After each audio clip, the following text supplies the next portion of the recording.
Me llamo Paulina Ferrer y soy historiadora del arte.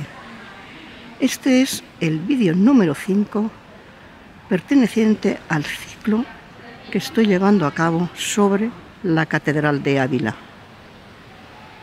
Este vídeo va a consistir en un paseo por el adarve de la muralla, pero en lugar de ser, como en el vídeo anterior, el número 4, la zona de la muralla que pega a la catedral por el lado sur, lo voy a hacer ahora por el lado norte. De todas maneras, ahora mismo estoy en el adarve que pega al lado sur, ya que en el vídeo anterior se me pasó algún dato que yo no quiero dejar de ofreceros. Así que empezamos con ello. Veamos, esta es la cabecera, el crucero, las naves, la torre de la catedral por su lado sur, ya que estamos en el adarve que pega al lado sur. Bien, pues vamos a ir aquí. Como digo, es un dato que se me pasó entonces. Quiero hablar un poco de estas dependencias, especialmente de esta, dependencias anexas a la catedral, o sea, anexas, digamos, al cuerpo principal, cuerpo que he nombrado antes, ¿no? De naves, torre, crucero y cabecera. Bien, quería hacer hincapié porque es una pieza muy importante y sobre todo desde aquí el exterior. Ya explicaremos estas piezas desde el interior con más detenimiento. Esta pieza es la llamada Capilla del Cardenal, pero que en realidad su origen era la librería de la catedral. Se comenzó en 1495 y se terminó en 1499. Esto es, entrando ya el Renacimiento. Cuando veamos el interior veremos que tiene dos magníficas bóvedas que se manifiestan al exterior por los contrafuertes. Este contrafuerte de esquina, este central, limitan la bóveda sur y el mismo contrafuerte central. Y el extremo, que no nos queda visible el contrafuerte porque tenemos aquí otra dependencia, que luego diré del que se trata, limita la bóveda norte. Estas bóvedas son tardogóticas. En cambio, el Renacimiento se manifiesta en el exterior, como en tantos edificios de los comienzos del Renacimiento en España, donde se mantiene todavía una estilística tardogótica en el interior y se manifiesta ya una estilística del Renacimiento, de comienzo del Renacimiento. Quiero hacer hincapié en estas dos bellas ventanas, cada una corresponde a uno de los tramos, como he dicho antes, que se manifiestan por las dos bóvedas estrelladas bellísimas, y las veremos. Y quiero hacer hincapié en la decoración. Fijaos, esta decoración es muy sencilla. Es una serie de bolas abulenses de las que ya hablé en vídeos pasados, cuando comentaba que en las partes medievales, partes del siglo XII-XIII, se decoran con unas bolas dobles, anilladas, en forma así un poco como de doble bolsa. Sin embargo, estas bolas son perfectamente esféricas, están completamente separadas unas de otras y son muy especiales de la arquitectura abulense. Por eso se llaman bolas abulenses. Bien, paso de nuevo. Remarcan los elementos arquitectónicos básicos, tanto esto sería una línea de impostas. La línea de imposta, la imposta es siempre los arranques de los arcos, donde lo vertical se transforma en curvilíneo. Estos son las impostas. y se marcan a lo largo de todo el muro como elementos horizontales y como elementos verticales las aristas. Ahí tenemos la arista del contrafuerte. Además, podemos observar, no sé si se puede acercar un poquito más, observar la delicadísima decoración, que es una especie, creo que son granadas como enramadas. Parece una especie de granada, es una decoración muy delicada. Esto se debe, el diseño de esta librería, que luego fue capilla y actualmente se llama Capilla del Cardenal, porque un Dávila, la familia Dávila tan potente aquí en Ávila y con tantas ramificaciones, Dávila y Mújica, fue un cardenal que una vez que ya por algún motivo de decadencia, algo así, de la librería o por alguna necesidad, vendieron la librería y se la vendieron a este cardenal como capilla suya de enterramiento. Así que actualmente se le llama Capilla del Cardenal, pero actualmente tampoco es un enterramiento, sino que está dedicada a museo catedralicio. El autor de las trazas es Martín de Solórzano, un arquitecto muy importante para el comienzo del Renacimiento español, finales del Gótico, el cual se estaba levantando, al tiempo que contrata esta capilla, estaba levantando nada menos que el convento de Santo Tomás, de aquí de Ávila, uno de los monumentos más importantes del Renacimiento, del comienzo del Renacimiento y del Gótico tardío aquí en España. Este arquitecto, Martín de Solórzano, estando en plena construcción de la capilla, es nombrado, cuando Martín de Solórzano es nombrado maestro mayor de las catedrales de Coria y de Salamanca, deja la obra en manos de su hijo Juan de Solórzano. También recuerdo ahora mismo que es interesante destacar que esta decoración que estaba mostrando antes, esta decoración tan delicada y el mismo empleo de las bolas abulenses, debe bastante a Juan Guas, quien en 1458 realiza el traslado de la Puerta de los Apóstoles y la sustituye por la actual Puerta de los Salvajes. Bueno, de los Salvajes, eso así le digo, porque tiene los dos salvajes en sus jambas. La puerta occidental, digamos, la puerta principal de la catedral, que se decora también con estas bolas abulenses y una decoración similar en su exquisitez, en su pequeña exquisitez, en su trazado, a estas, creo yo que granadas de Martín de Solórzano.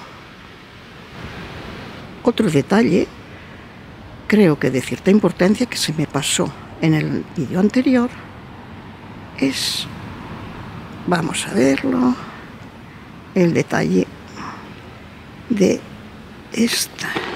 esta ventana, esta cornisa sobre esta ventana se ve incompleta aquí. Pues esto es el único, fijaos, el único de los absidiolos.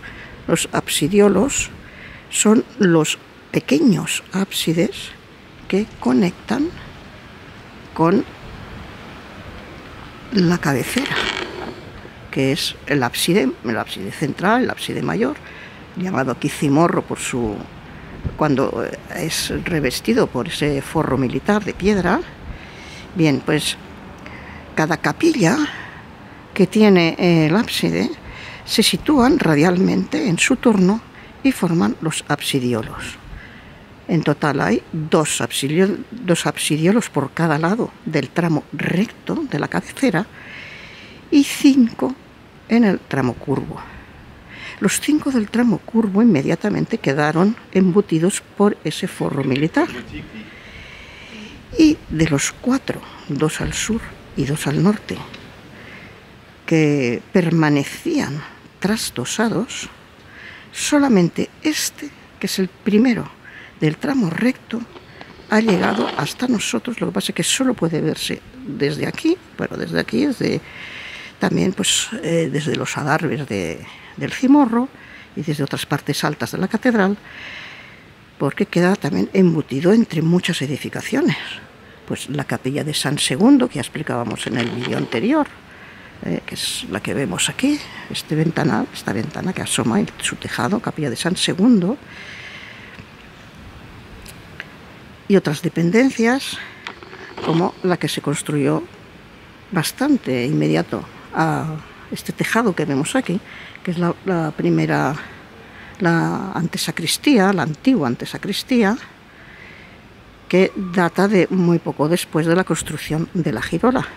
La girola que se construye en el siglo XII, en la segunda mitad del siglo XII, y ya en el XIII se construye la antesacristía o la antigua antesacristía, que ahora es un paso, digamos. Esto, como he dicho antes, es la capilla de San Segundo, que ocultó o embutió el absidio siguiente a este primero, el segundo absidio del tramo recto, correspondientes el primero a la capilla de San Juan, de San Juan Evangelista, perdón, de San Juan Bautista, y aquí ya, por aquí detrás, queda la capilla de la Anunciación. La articulación entre lo que es el ábside de la catedral, con su gran torreón, el Cimorro, y la muralla que vemos que acaba aquí.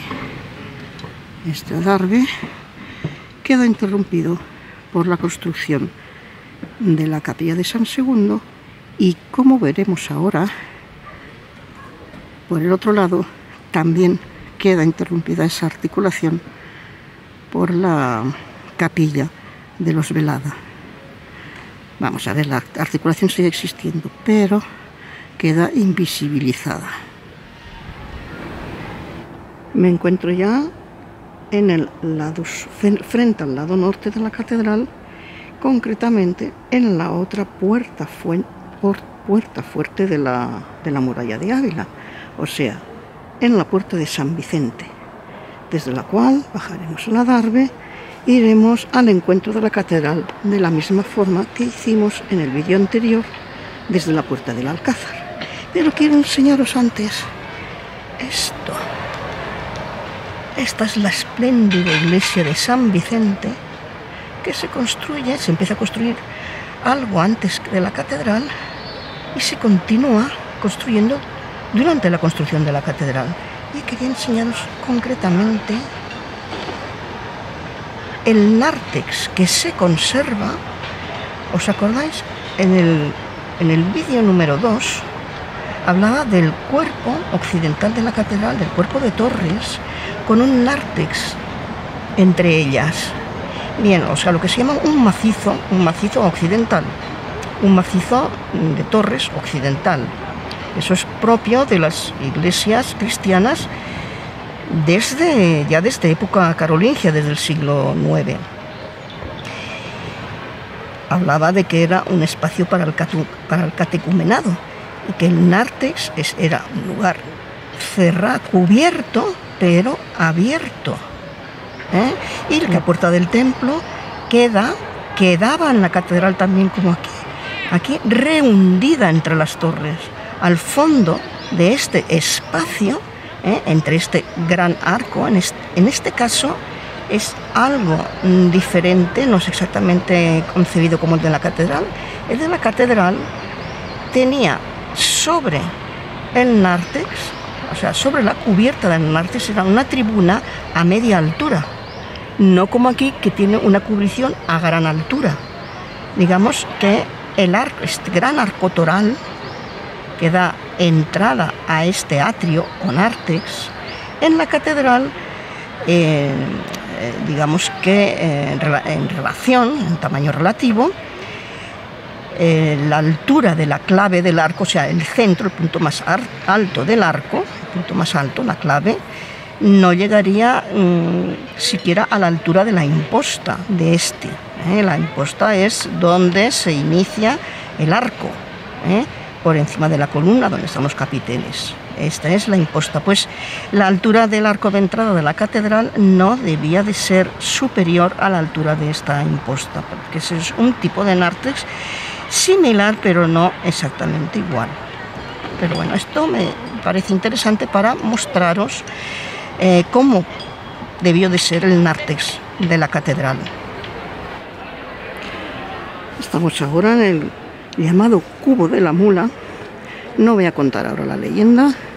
Esto, cuando haga el ciclo sobre la muralla, ya decimos por qué se le llama el cubo de la mula. Lo que sí diré es que es un torreón angular, con lo cual adquiere mayor importancia que otros que están entre paños. Estamos ahora mismo en el ángulo noreste del recinto amurallado. Y bien, desde aquí sí que tenemos mejor vista, aunque mejor vista desde la puerta para la puerta de San Vicente. Aunque, claro, queda en penumbra. No sé, como he dicho en otro vídeo, si se puede apreciar. Nos tapa también una buena parte este andamiaje cubierto con una tela para una obra que se está ahí realizando, pero aquí se puede ver, espero que sí que se vea cuando lo esté ya en el vídeo, se puede ver ya la magnífica puerta retranqueada entre las torres en su atrio o nártex, como he explicado antes, que lo he puesto como la que debía de ser la antecesora, por eso insisto tanto en esta puerta de San Vicente, como antecesora de la puerta de la catedral. Y aquí sí podemos ver el parteluz y el tímpano y todas sus arquivoltas. Hombre, está en penumbra, tenemos estos andamios, pero buena es la vista, el lugar, la perspectiva.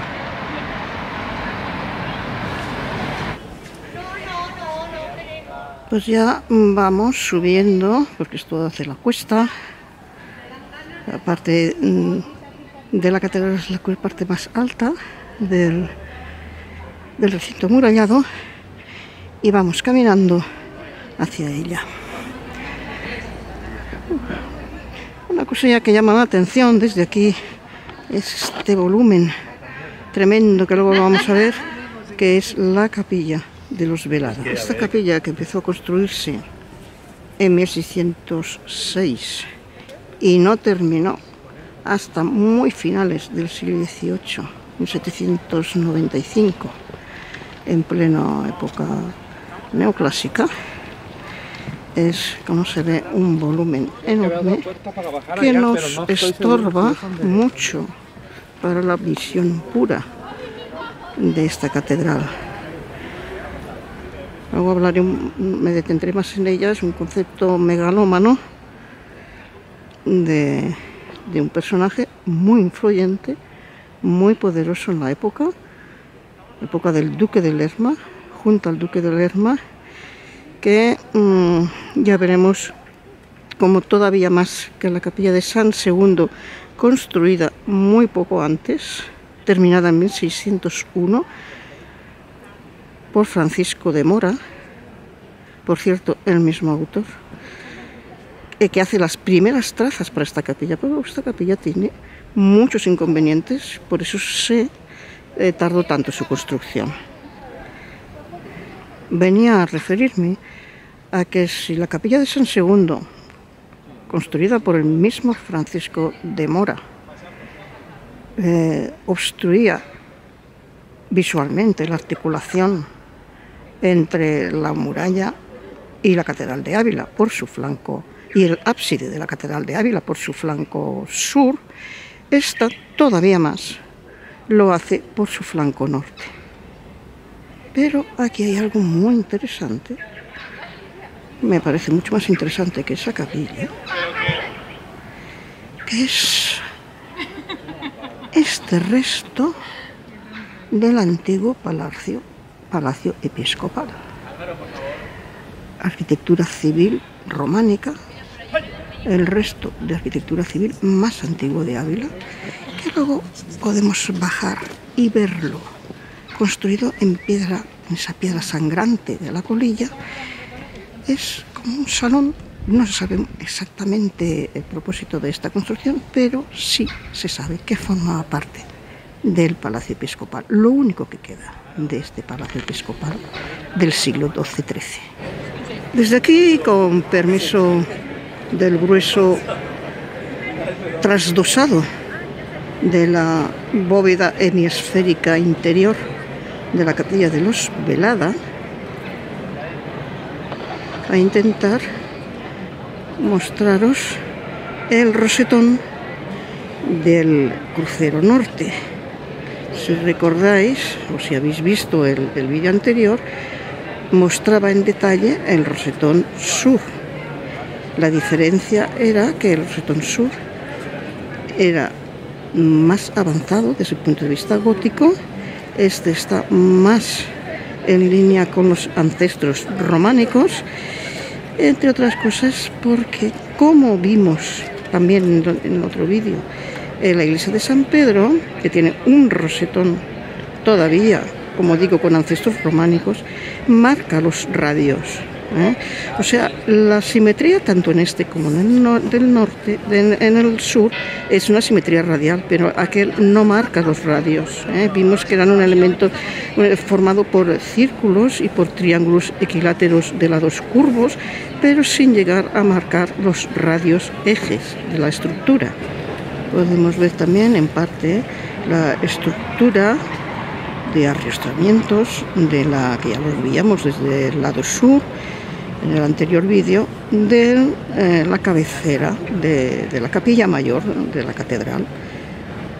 Son dobles arbotantes, no llega a verse del todo, puesto que el forro militar de piedra del cimorro lo cubre a la vista. No tenemos altura suficiente, necesitaríamos mucha más altura para poder ver en todo su esplendor esa estructura, o también poder acceder a los adarves del cimorro, pasar bajo ellos, bajo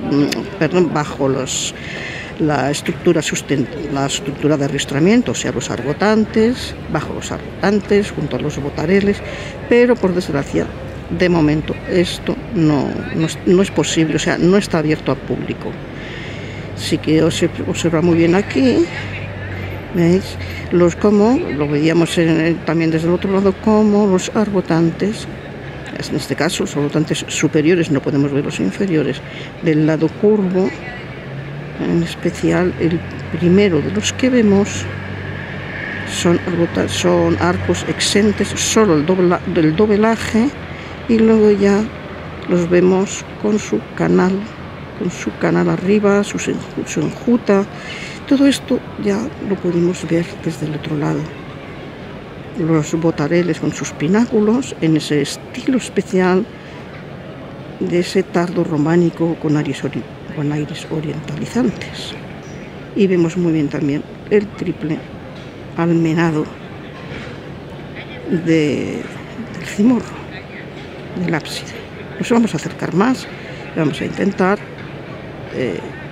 verlo todo lo mejor que podamos. Nos vamos acercando por el adarve de nuevo y vemos que está la capilla de los Velada. Es un verdadero monstruo que nos está estorbando la visión, ya no solo de la articulación con la muralla, sino también la articulación del crucero con la capilla. Y eso que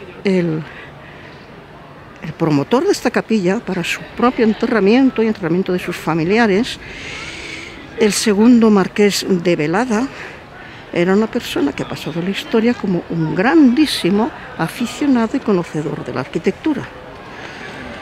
Bueno, un conocedor de la arquitectura que era más bien un megalómano para sí mismo y hacerse una capilla enorme dentro de la catedral, pero prácticamente explicaba que prácticamente lo que estaba haciendo este promotor con esta mole de capilla era competir con la catedral, ¿eh? Y además todavía la quería todavía más grande, de lo que es. La quería todavía más grande. Afortunadamente no llegó a conseguir su propósito por una serie de dificultades que se le pusieron. Luego seguiré hablando de ello.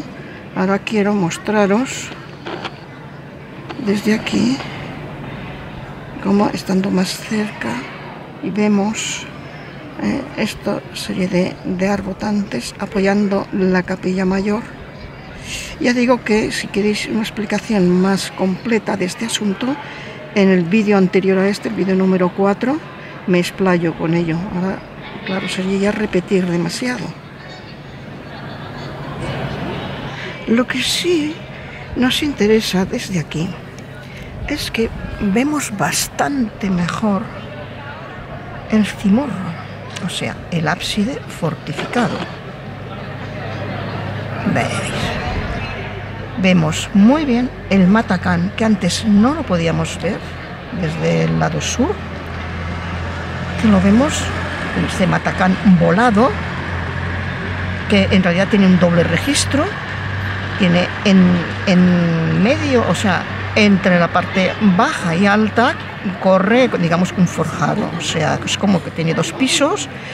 Abajo es la utilización del matacán, que también estuve explicando, que el matacán tiene huecos por los cuales se lanzaban objetos contundentes, y luego la parte alta del adarve, la parte almenada, la parte alta.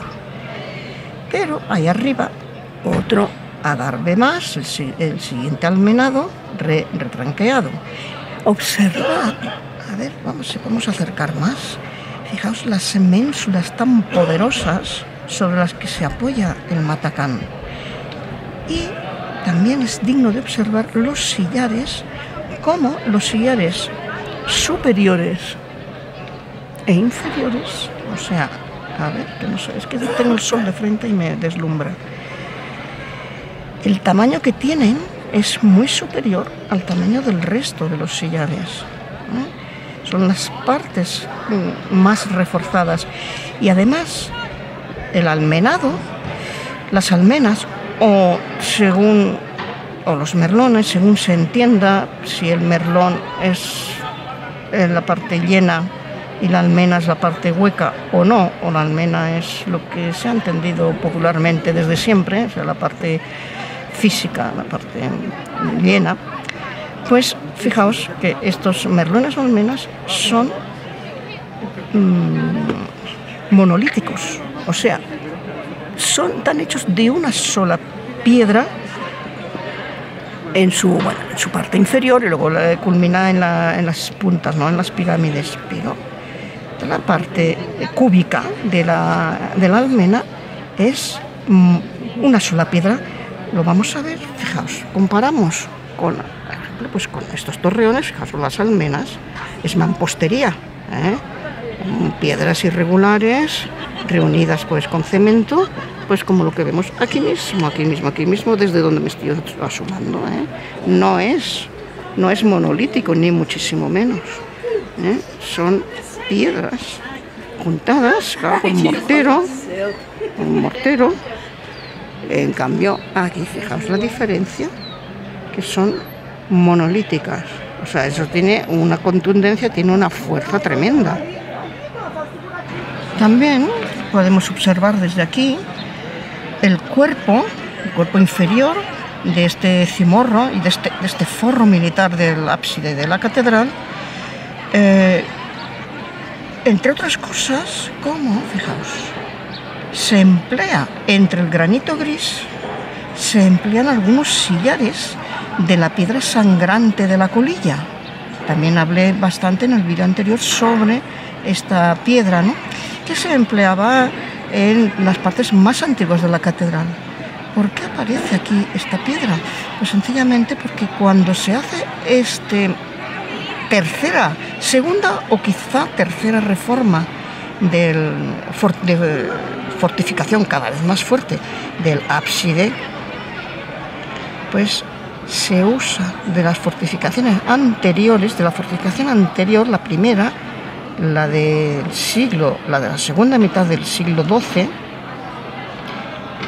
la de Fruchel, o posiblemente de Don Barón, un maestro identificado por Torres Balbás, por el gran estudioso, arquitecto, estudioso y restaurador Torres Balbás, que saca esta figura de Don Barón como el primer fortificador del ábside de la catedral, que emplearía esta piedra que luego, pues, bien Juan Guas o bien Alícaro, que es un alarife mudéjar especializado en fortificaciones, que posiblemente uno de los dos o los dos fueron los que realizaron la última y más poderosa fortificación del ábside. Bien, pues con mucha probabilidad tomaron de la antigua fortificación sillares de la piedra de la colilla. Esa piedra que es la que forma el interior del ábside, o sea, la girola de la catedral, y también la capilla mayor, aquí, la cabecera, está formada por esta magnífica y bellísima piedra. Estas ventanas corresponden, aquí solamente vemos una, se ven otras dos más, en total 3 desde fuera. Ya lo veremos cuando hablemos del cimorro a pie de calle, que se corresponden con cada uno de los absidiolos o capillas interiores. Veis que aparecen con las bolas abulenses propias de Juan Guas, que luego ya, como hemos visto al principio del vídeo, en la generación siguiente utiliza también Martín de Solórzano. Vemos, como hemos indicado antes, las enormes, poderosísimas ménsulas de triple lóbulo, y aquí como un eco, ya mucho menor, porque hay mucho menos vuelo, estas ménsulas de un lóbulo único, bajo el adarve del segundo almenado, el cual tiene también los merlones o almenas monolíticos y un tamaño mayor en los sillares en los que apoya el almenado. Los pináculos, como veíamos en el vídeo anterior, siguiendo ese estilo tardo-románico con elementos, una especie de estilística oriental, de influencia oriental, que se ha dado en llamar bizantino. Aquí vemos desde lo alto la plaza de la catedral, la calle que lleva a la plaza de la catedral. Vemos los cerramientos de las capillas que se hicieron ya a finales del siglo XVI, en un estilo bajo renacentista. Finales, ponemos segundo, tercer tercio del siglo XVI. Y aquí, pues nada, el monstruo de la enorme capilla para el segundo marqués de Velada, que desde luego no llegó a conocer este hombre, el gran amante de la arquitectura, como hemos dicho. Y fijaos en esto. ¿Por qué esta diferencia de color?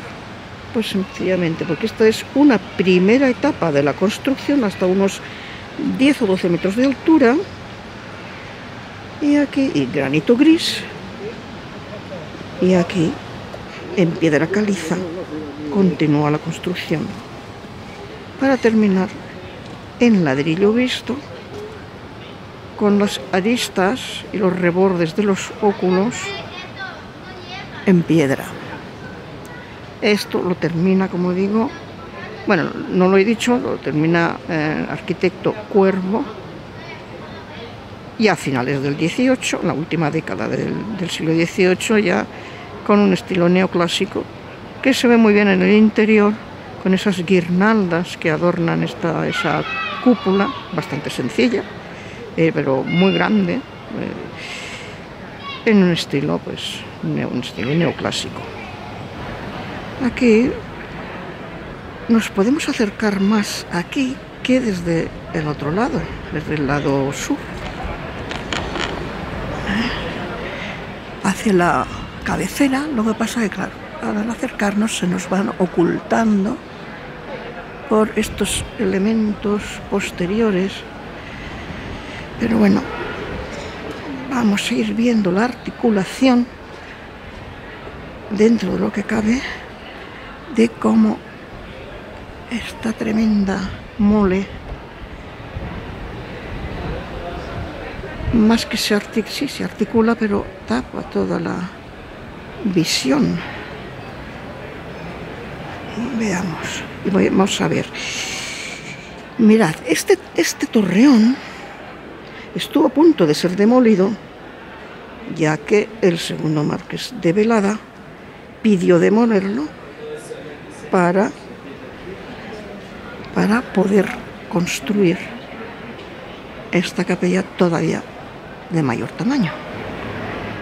La cúpula actualmente, pues, prácticamente coge todo el espacio de la capilla, pero lo que se pretendía, y así lo diseñó el primer diseño de Francisco de Mora, era una cúpula grande, pero central, de un espacio mucho mayor que el que ocupa actualmente, que ya es el que ocupa actualmente esta capilla de los Velada, porque iba a ser una bóveda sustentada por 4 pilares y luego un gran desarrollo espacial en su torno. Claro, tendría que salir extramuros y perderse este torreón de la muralla. Afortunadamente no se le concedió el permiso para realizar, no sé por qué, pero afortunadamente no se le concedió, que hubiera sido ya una, como he dicho antes, una competencia tremenda con el volumen de la catedral. Pero lo que sí consiguió este señor, este segundo marqués de Velada, que tenía mucha influencia en la corte del duque de Lerma, estamos en época de Felipe III, consiguió que desapareciera la llamada Puerta del Obispo, que estaría aquí, en esta zona, entre el Cimorro y el torreón en el que estamos. ¿Para qué? Para construir esto, que es la sacristía de su megalómana capilla. Entonces, la Puerta del Obispo desaparece, él aprovecha el hueco de esa puerta, se cierra, se hace el cerramiento, pero el hueco se aprovecha, posiblemente más restringido, se aprovecha para hacer el paso a través de la muralla desde su capilla a la sacristía. Y aquí tenemos este señal pórtico por detrás de la sacristía, o la fachada de la sacristía de la capilla de los Velada, pasando a través de la antigua Puerta del Obispo junto al Cimorro. Quiero también mostraros un rosetón que pertenece al crucero, a la fachada oriental de la nave alta del crucero, que permanece cegado y desde aquí es perfectamente visible. Aquí uno de los óculos de la capilla de los Velada, que pertenece interiormente, se corresponde a los 4 lunetos. Son 4 óculos, este es uno de ellos, los 4 lunetos que tiene la bóveda interiormente. Terminamos este vídeo número 5 sobre el ciclo de la catedral con la visión cercana de la impresionante fortificación del cimorro de la catedral. Y mirad qué bien vemos aquí eso monolítico, los merlones o almenas con un único elemento de piedra en la parte inferior, en la parte cúbica, y otro monolito en forma de pirámide, también es monolítica, el extremo piramidal. Igual sucede en el siguiente registro. Ya podemos ver aquí uno de los pináculos.